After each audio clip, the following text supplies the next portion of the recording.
Bapak Ibu saudara-saudara sekalian, para jenderal yang hadir di tempat ini, teristimewa Bapak Jenderal Gerhan Lantara beserta keluarga yang insya Allah dimuliakan rahmati Allah Subhanahu wa taala. Mohon maaf saya tidak bisa sebut satu demi satu, di samping karena keterbatasan waktu, juga sesungguhnya saya tidak tahu nama, pangkat dan jabatannya Bapak. Yang pertama, Bapak Ibu, kenapa Bapak bisa lihat saya ceramah enak di sini? Kenapa kira-kira Ibu? Salah satu sebabnya karena kaki saya tingginya sama dan panjangnya sama. Coba kalau tidak panjang, mana enak Bapak lihat saya? Iya kan? Dan saya yakin Bapak lulus di Akabri waktu itu karena kakinya normal. Maka kita ucapkan Alhamdulillah. Kenapa Bapak Ibu bisa sampai di sini dengan tenang? Salah satu sebabnya karena kaki kita melangkah gantian. Coba kalau tidak mau gantian, repot kita jalan Pak. Ya kan? Atau dia bersamaan jalannya Pak, tidak mau mengalah, kayak pocong kita Pak. Maka kita ucapkan Alhamdulillah. Dan yakin Bapak bisa sampai seperti ini karena kita sehat. Inilah yang tidak bisa diuangkan, sehat. Bapak Ibu saudara-saudara sekalian, Bapak mau kaya, bisa langsung kaya Pak. Gimana caranya? Jual ginjalnya Pak. Langsung kaya kita. Jual jantung. Bayangkan. Nggak usah dulu penyakit yang lain-lain Pak. Kentut aja. Bayangkan kalau kita nggak bisa kentut. Ada orang hanya untuk bisa kentut, ke luar negeri operasi. Habis duitnya ratusan juta, hanya untuk bisa kentut. Alhamdulillah kita bisa kentut dengan sempurna. Justru baunya itulah yang membuat kita sehat. Coba kalau harum. Aneh Pak. Coba bayangkan. Ini ada kamera ini Pak. Mahal ini kamera saya. Tapi apa dia mahal? Tidak. Apa? Mata. Biar Bapak punya kamera seperti ini, kalau matanya rusak, tidak ada gunanya. Dan hebatnya lagi nih mata, dia bisa bedakan mana istri, mana tetangga. Coba Pak, coba kalau tidak bisa dibedakan, tak tukar-tukar istri Pak. Maka kita ucapkan Alhamdulillah. Ibu-ibu mau saya kasih iPhone 17 2 tera. Mau Ibu? Tapi begitu saya kasih langsung Ibu tuli. Mau Ibu? Nggak mau. Berarti bukan handphone ini yang mahal. Bukan jaringan yang mahal. Apa yang mahal? Telinga. Allah kasih gratis. Hebatnya lagi nih telinga, tempatnya proporsional. Bapak pernah bayangkan seandainya telinga satu di bawah ketek? Repot orang menelpon, Pak, siapa jenderal? Iya toh? Maka kita ucapkan Alhamdulillah. Kenapa Bapak Ibu bisa makan dan bisa membedakan ini asin, ini manis? Ini melempem, ini tidak? Karena Allah kasih kita gigi yang rata. Bapak pernah lihat namanya orang pasang behel itu? Yang kawat-kawat di gigi. Itu rupanya puluhan juta. Paling murah 40 juta Pak, satu kali umroh. Tapi apa dia yang mahal? Bukan apa? Gigi. Biar Bapak mau pasang harga 200 juta, tidak ada giginya. Apa mau dikawat? Dan hebatnya lagi nih gigi, dibasasi tumbuh dan panjangnya. Bagaimana kalandainya ini gigi Pak, tumbuh seperti rambut. Gondrong semua sudah mulut kita Pak. Tidak mungkin Bapak bisa lulus di Akabri kalau giginya tonggol. Tidak mungkin. Maka kita ucapkan Alhamdulillah. Inilah yang tidak bisa kita kufuri. Maka Allah katakan, Fabi ayyi ala'i rabbikuma tukatsiban. Itu nikmat di sini. Nikmat ini Pak. Tidak semua orang kasih gelar jenderal. Tidak semua. Apalagi nikmat kaya. Tidak semua orang dikasih rumah seperti ini. Ada orang sudah punya cucu, tidak punya rumah. Ada orang sampai pensiun, pangkatnya hanya prajurit. Alhamdulillah kita para jenderal. Sempat jadi penentu di Republik Indonesia ini. Maka kita ucapkan Alhamdulillah. Cara syukur, jangan takabur. Jangan sombong. Tapi kalau pensiun apa yang mau disombongkan lagi Pak? Kenal aja orang kita sudah syukur. Iya kan? Ada orang Pak, Ada orang terkenal. Sampai sekarang orang masih kenal, Bu. Ditulis malah namanya dalam Quran. Kaya sampai kekayaannya masih dicari sampai sekarang di Mesir. Namanya Firaun. Tapi sombong. Tidak ada yang suka itu Firaun, Pak. Mana buktinya? Sampai detik ini tidak ada satupun manusia mau kasih nama anaknya Firaun. Padahal dia terkenal kaya, raja. Tapi sombong, Allah laknat. Jangan dikasih Firaun. Kita aja dibilangnya Firaun itu sana. Ngamuk kita, Pak. Nah, apa kekurangannya Firaun? Sombong dan tidak punya iman. Nah, inilah yang kita datang di sini. Gerakan iman. Kalau bukan iman yang gerakan kita, ngapain kita datang di sini? Jauh-jauh. Mau ketemu Dasat, bisa di YouTube. Mau ketemu Pak Gerhan, bisa melalui video call. Tapi apa yang membuat kita datang? Golongan iman. Apa hubungannya? Hanya orang beriman yang mau menyambungkan silaturahmi. Iman. Ini iman yang penting. Nah, bagaimana memelihara iman? Saya kasih contoh. Bapak Ibu punya handphone semua kan? Ini handphone kalau dipakai terus kenapa? Ibu-ibu kalau dipakai terus kenapa handphonenya, Bu? Lowbat. Kalau lowbat dia Pak Jenderal. Kalau ndak dicas masih bisa dipakai? Enggak, biar HP baru. Kuotanya unlimited, harganya ratusan juta, tapi enggak ada casnya. Enggak ada baterainya. Enggak ada gunanya, paling bisa dipakai melempar. Nah, begitu juga dengan iman. Mesti dicas, Pak. Kalau enggak, mati, Pak. Coba lihat dalam sehari-hari, Pak. Hampir tidak pernah kita cas. Kita keluar, lihat teman adik-adik kita, wah, mobilnya sudah Mercy. Lihat lagi kawan kita, Masya Allah rumahnya mewah. Lihat lagi, wih istrinya baru lagi kawin baru. Ya kan? Dunia semua itu, kapan ngecasnya? Paling ke khotbah Jumat. Iya juga kalau kita tidak tidur. Rata-rata kita pergi salat Jumat, paling terlambat datang, paling cepat pulang. Orang khotbah kita tidur. Iya juga kalau penceramahnya masuk akal.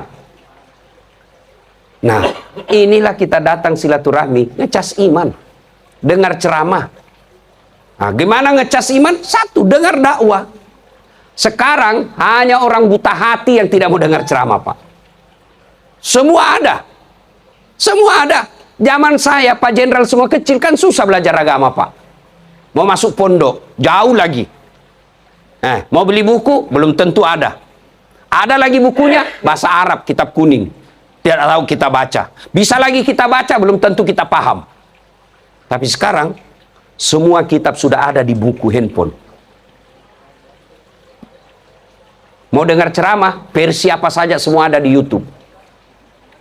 Mau versi Sunda, ada. Mau versi Jawa, ada.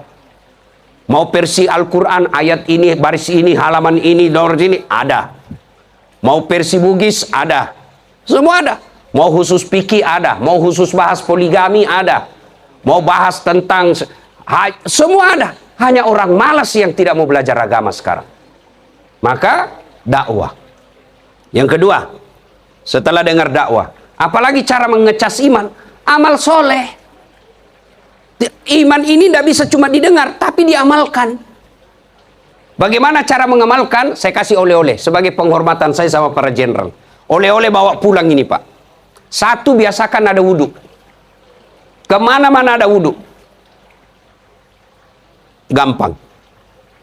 Ibu-ibu pasti mandi kan kalau pagi? Bapak-bapak kalau mau keluar pasti mandi kan? Saya alhamdulillah sudah 5 kali mandi hari ini. 1 kali mandi pagi, 4 kali mandi keringat. Iya kan? Pasti mandi. Nah, selesai sampean mandi, tuan-tuan selesai mandi, langsung wudhu. Langsung wudhu. Ajal ini kita tidak tahu, Pak. Siapa tahu kira-kira kita lagi duduk, ajal menjemput. Alhamdulillah kita dalam keadaan suci. Dan hebatnya itu wudhu, itu kalau ibu amalkan, bersih selesai wudhu. Bersih fisik, bersih dosa. Coba lihat, doa-doanya orang wudhu. Ketika basuh tangan, itu kita berdoakan, ya Allah bersihkanlah dosa-dosa yang telah dilakukan tangan saya. Nah, sudah selesai dosa tangan tuh. Basuh mulut, ya Allah bersihkanlah dosa yang telah dilakukan mulut saya. Apa dosa mulut? Ini paling banyak perempuan. Gosip. Dulu orang mau gosip susah bu, mesti ketemu. Sekarang gosip gampang. Satu di Cikias, satu di Pondok Indah, satu di Makassar, satu di Bandung, satu di Banjarmasin. Ketemunya yang gosip di mana? Temannya yang lagi pergi umroh. Di mana dia gosip? Grup WhatsApp. Nggak mesti dia ketemu. Kalau dulu kan kalau mau gosip mesti ketemu. Sekarang tidak Pak. Teknologi mempermudah kita dosa. Gosipnya melalui WhatsApp. Dua penyebab perempuan gampang masuk neraka ibu. Dengar ini baik-baik. Kata Nabi. Dua penyebab perempuan gampang masuk neraka. Satu, tidak bisa jaga lisannya. Kumpul begini datang. Dia nggak gosip tapi mulutnya dong. Apa? Nabi. Palsu. Nah, itu ada orang kita lihat pakaiannya banyak emasnya, urusannya orang.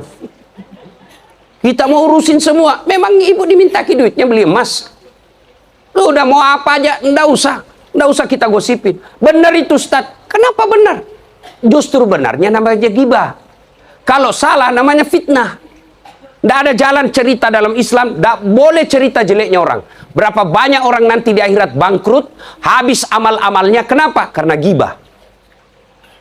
Itu kan dijelaskan oleh Nabi. Atadruna manil muflis? Tahu nggak kamu yang bangkrut nanti di akhirat? Kata Nabi, mereka yang bangkrut, satu sisi dia datang bawa pahala banyak, di sisi lain dia datang bawa banyak dosa. Dosa apa? Gibah.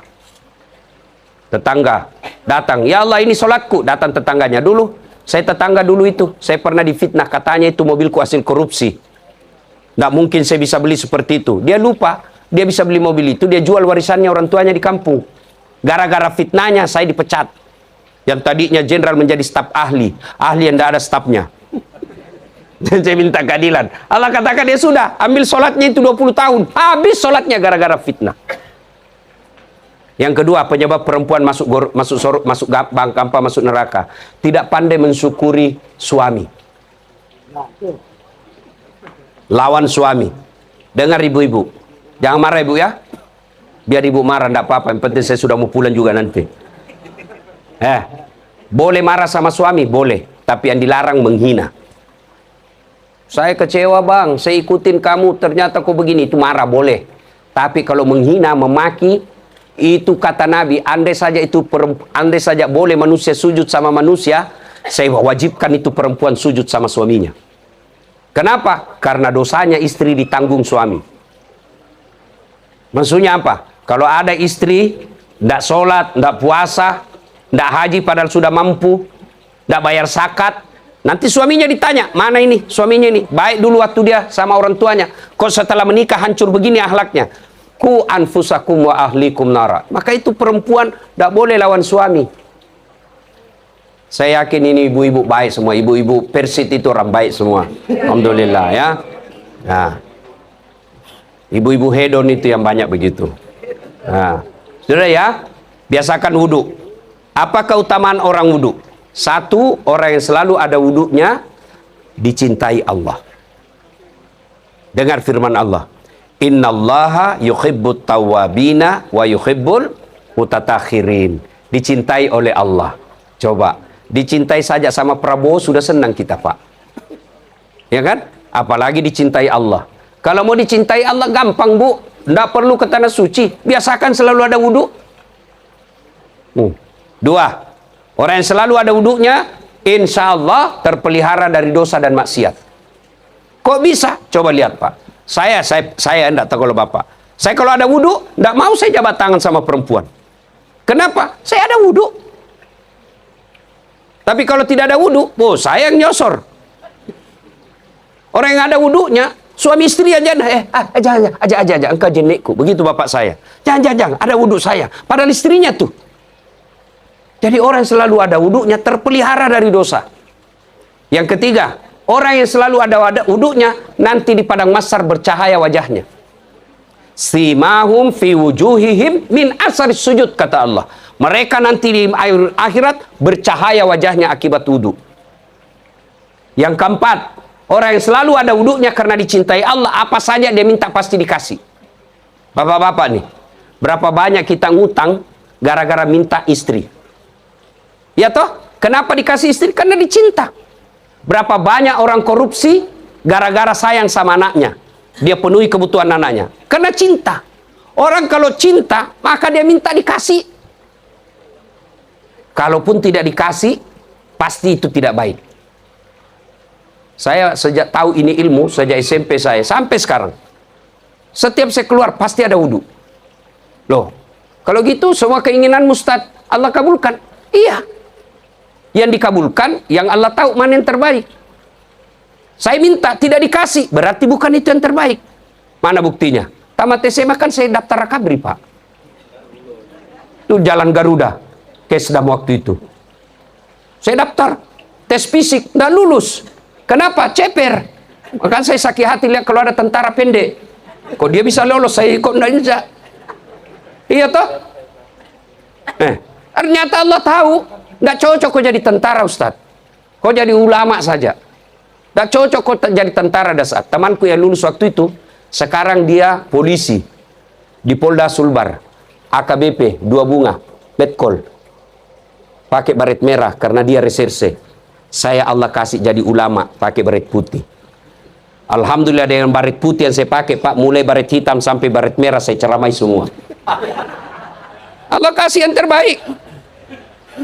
Jadi bukan yang kita mau, tapi yang terbaik Allah kasih. Kalau yang kita mau belum tentu terbaik. Tapi kalau Allah kasih yang terbaik, itu caranya selalu ada wudhu. Ini oleh-oleh pertama. Biasakan selalu ada wudhu. Kenapa biasa orang banyak malas sholat? Karena malas cari tempat wudhu. Terutama ibu-ibu kalau ke mall. Terutama ibu-ibu kalau ke pengantin. Banyak selendak sholat. Gara-gara apa? Susah cari wudhu, apalagi kalau sudah make up. Bagaimana kalau sudah make up, Ustaz? Ya wudhu. Tapi kita susah wudhu. Caranya wudhu dulu, baru make up. Sudah itu tahan kentut. Biar sudah make up, sudah wudhu, batal. Dia bilang sedikit aja kok Ustaz, lepas dah habis tetap batal. Ya, 2. Oleh-oleh buat kita. Biasakan Bapak Ibu sekalian, sholat taubat. Sholat taubat. Tidak ada orang tidak ada dosa, Pak. Mana ada orang tidak ada dosanya? Ini sebagai penceramah banyak dosaku, Pak. Apalagi kalau saya pergi jogging, habis amalku. Dilihat dosa, tidak dilihat barang bagus, Pak. Tidak ada, Pak. Tidak ada orang tidak punya dosa. Pasti ada dosa. Lalu siapa orang baik? Orang tidak punya dosa. Tidak ada orang tidak ada dosanya, Pak. Kalau orang masuk surga karena tidak ada dosa, tidak ada isinya surga kecuali Muhammad SAW. Mana ada orang tidak ada dosanya, Pak? Maka siapa orang baik? Mereka yang bertobat. Dan hebatnya kalau bertobat, apa kata Allah? Innallaha yuhibbut tawwabina. Saya cinta kepada hambaku yang bertobat. Jadi kalau usia senja seperti ini, Pak, tidak usah lagi mencari komisaris. Sudahlah, Pak, sudah lewat semua, Pak. Sebaiknya kita sudah banyak beramal soleh. Ada rezeki, bagi-bagi. Mobil paling 1 kita pakai. Ibu-ibu yang banyak jilbabnya, kasih keluarga di kampung yang mau jilbab-jilbab cantik. Keluar juga kita tidak pakai 4. 2 aja kita pakai, dibilangi gila. Ada juga saya lihat, Pak, jilbabnya dipamer. Berapa lemari. Ini nanti banyak pertanyaannya kalau kita mati, Pak. Lebih kasih keluarga kita yang di kampung. Mahal, justru itu yang membuat dia senang. Kalau jelek, ngapain dikasih? Beramal, Pak. Ajal ini alhamdulillah Allah kasih kita usia pensiun. Malah lebih 70 tahun. Alhamdulillah. Cara bersyukurnya, beramal-amal soleh. Sholat tahajud, sholat taubat. Nah, pertanyaan, bagaimana sholat taubat, Ustaz? Bagaimana bertobat? Kalau kita muslim, bertobatnya 1, memperbanyak istighfar.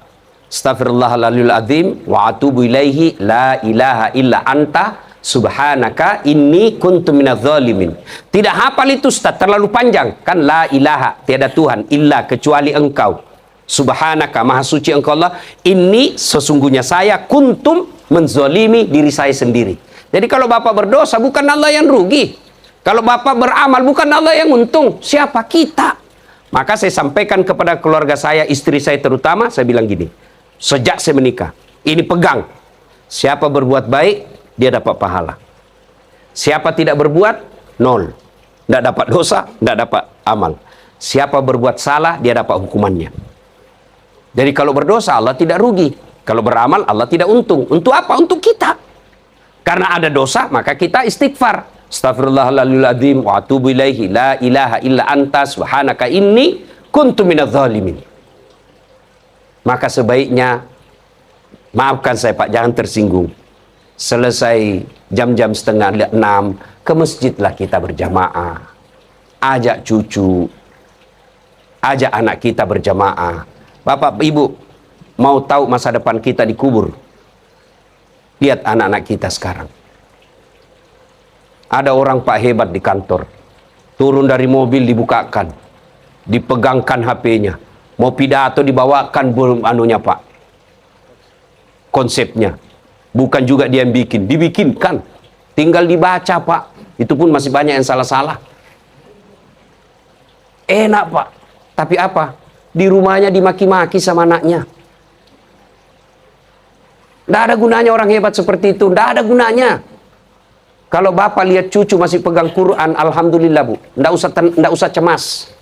Kalau bapak buka kamarnya malam Jumat dia pergi yasinan di masjid, itu investasi paling mahal. Kalah ini Bu.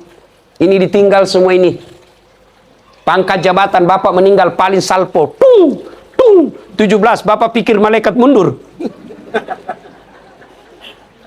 Apa yang bisa dinikmati? Itulah doa-doa anak kita.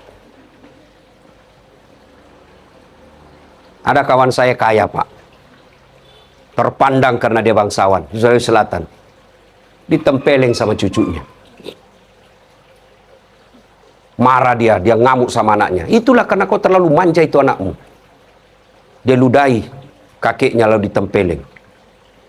Nah begini, ini masih hidup, gimana kalau mati? Mau didoakan, lihat anak-anak kita sekarang Pak. Lihat kalau diajak ziarah kubur ke neneknya. Nggak baca doa itu. Cuma update status. OTW ziarah. Nah sudah itu dia foto, dipegang batu nisannya kakeknya. Cik, ulang, kabur. Cik, cik. Nggak berdoa. Begini Pak, nggak ada harapan kita punya jenderal. Nggak ada harapan. Saya mau tanya, boleh jawab, boleh tidak. Kalau Bapak ditugaskan ke satu tempat, di sana tidak nyaman, ada pilihan? Ada Pak. Kalau dia pegawai, pensiun dini. Saya merantau ke Kalimantan. Kalimantan tidak nyaman, ada pilihan? Ada. Saya balik lagi ke Sulawesi. Istri saya jahat, ada pilihan? 2. Saya tambah atau saya cerai. Iya toh? Tapi masuk kubur, ada pilihan? Bapak masuk kubur tidak nyaman, ada pilihan? Keluar lagi, oh Bapak viral sedunia Pak. Alhamdulillah, agama kita paripurna. Masih bisa ada yang tolong kita ketika kita sudah masuk kubur. Apa? Itulah anak yang soleh dan soleha. Kalau kita sudah meninggal Pak, yang dibutuhkan itu setiap selesai sholat, anak kita berdoa, Allahumma ghafirli wali walidayya warhamhuma kama rabbayani shaghira. Itulah yang harapan kita. Emang kalau kita meninggal dia kirimkan AC di kubur kita?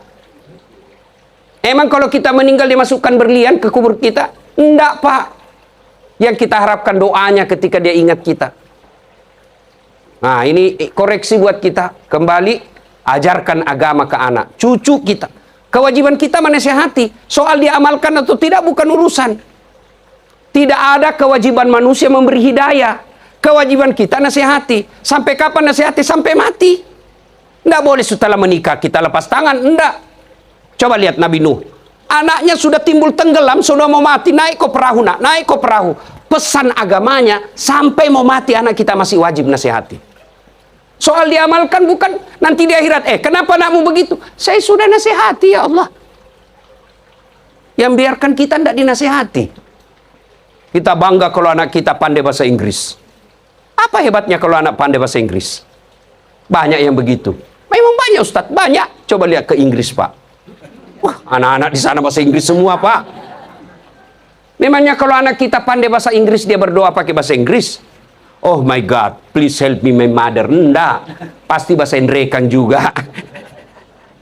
Bapak Ibu saudara-saudara sekalian, nah istighfar, cara taubat. Yang kedua, melasingkan salat taubat.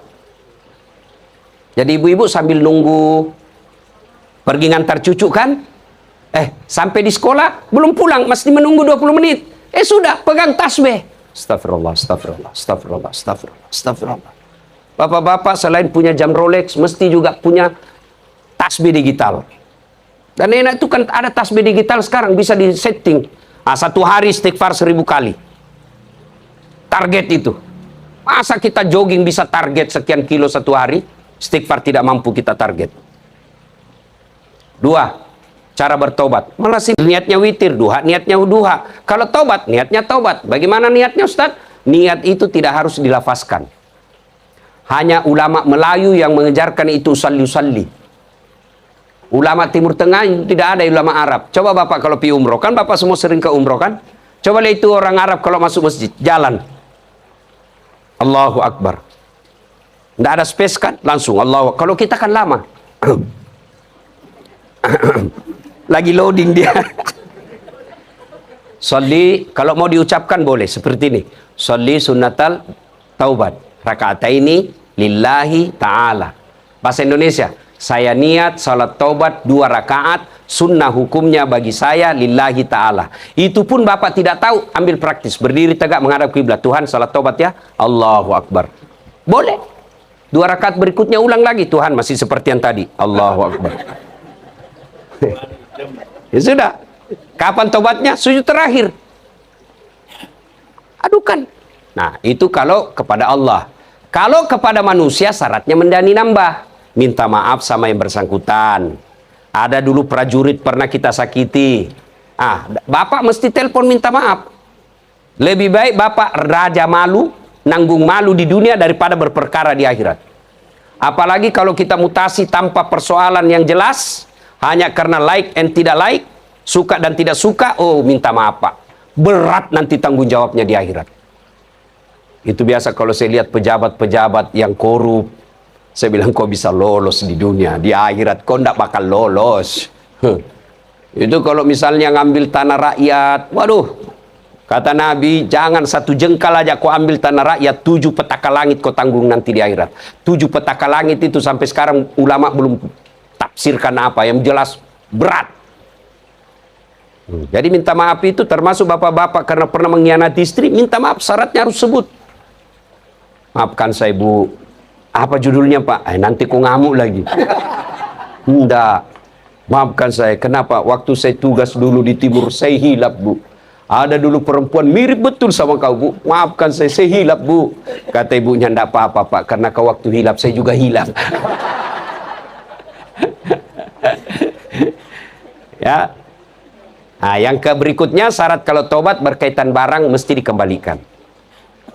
Jadi kalau ada inventaris angkatan darat di rumah, kembalikan. Lebih baik Bapak malu sekarang daripada berurusan di akhirat. Cuma kalau kita mau kembalikan biasa dibisik setan, malu kau, viral kau nanti. Enggak, justru orang respect. Akan memuji kalau ada orang dia kembalikan aset negara. Dunia akhirat dia akan selamat insya Allah. Nah, yang ketiga, Bapak Ibu saudara-saudara sekalian, amal untuk dia amalkan di usia senja kita ini, banyak-banyaklah berderma, bersedekah. Ibu-ibu saya di Makassar, saya bilang sama majelis taklim saya, ibu-ibu yang kaya tidak usah pakai emas asli. Biar asli, orang juga sudah tahu. Lebih baik pakai yang palsu. Karena biar palsu, orang juga tidak percaya. Masa istri jenderal pakai palsu? Tidak mungkin. Lebih baik pakai yang palsu. Yang asli, bawa untuk kubur kita di akhirat. Kemana? Bangun masjid. Kemana? Bantu panti asuhan. Kemana? Bantu anak yatim piatu. Saya bilang juga, ibu-ibu yang miskin, tidak usah kau pakai yang asli. Biar asli, orang juga tidak percaya. Iya tak? Di mana diambil palsu aja itu? Rugi kita pakai yang asli. Lebih pakai yang palsu. Yang asli, kirim untuk akhirat kita. Itu yang disebut pandai menyikapi harta. Bersedekahlah. Bapak Ibu kalau mau umur panjang, sedekah. Kata Nabi, Siapa yang dipanjangkan umurnya, dimurahkan rezekinya, dan tertolak dari bencana, hendaklah dia bersedekah. Sedekahlah. Apa maksudnya Ustaz? Umur panjang 100 tahun? Enggak juga Pak. 100 tahun enggak enak sudah Pak. Nenek saya meninggal itu 104 tahun. Digigit saja nyamuk itu terkeluh, robek kulitnya. Makanya Allah batasi umur kita. Karena kalau lebih, menderita kita Pak. Lalu umur panjang itu 150?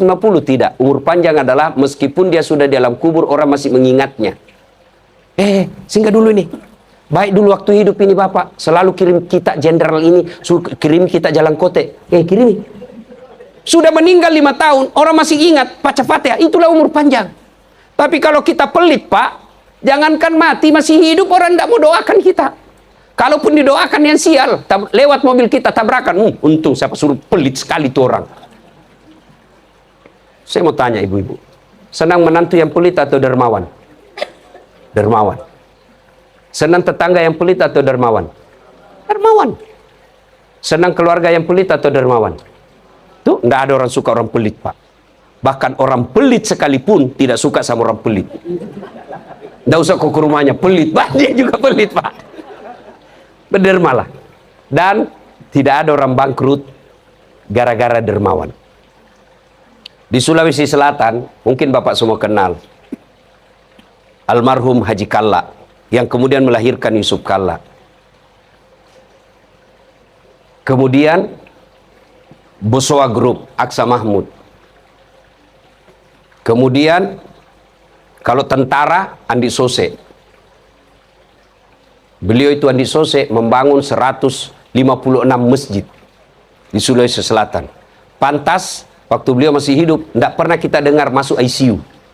Tidak pernah kita dengar dia, yang selalu kita dengar, baru kawin lagi. Iya Pak, sudah arwah sekarang. Semua orang kalau mau jadi pejabat di Sulawesi Selatan waktu itu, waktu beliau masih hidup, mesti datang ke rumah beliau. Salah satu sebabnya umur panjang dan disukai orang karena dermawan. Tidak ada orang bangkrut gara-gara dermawan. Tidak ada. Ustadz itu rumah besar, kaya dulu. Cuma karena rajin berderma, bangkrut. Tidak ada Pak. Yang bangkrut gara-gara pilkada. Yang bangkrut gara-gara pilcaleg. Yang bangkrut gara-gara judol, narkoba. Tidak ada orang bangkrut kalau dia berderma. Bapak ibu saudara-saudara sekalian, banyak yang ingin kita sampaikan, tapi waktu yang saya sampaikan ini terbatas. Ini perlu, sebelum saya akhiri, perlu diluruskan dan dipahamkan baik-baik. Kenapa saya diminta ceramah? Apakah saya yang paling soleh? Tidak. Apa karena saya paling pintar? Tidak. Kenapa? Karena saya yang paling banyak followerku di sini. Itu aja Pak, bukan karena saya paling paham, tapi karena paling banyak follower saya. Mudah-mudahan Bapak Ibu sehat walafiat, panjang umur, berkah rezekinya, keturunannya soleh dan soleha.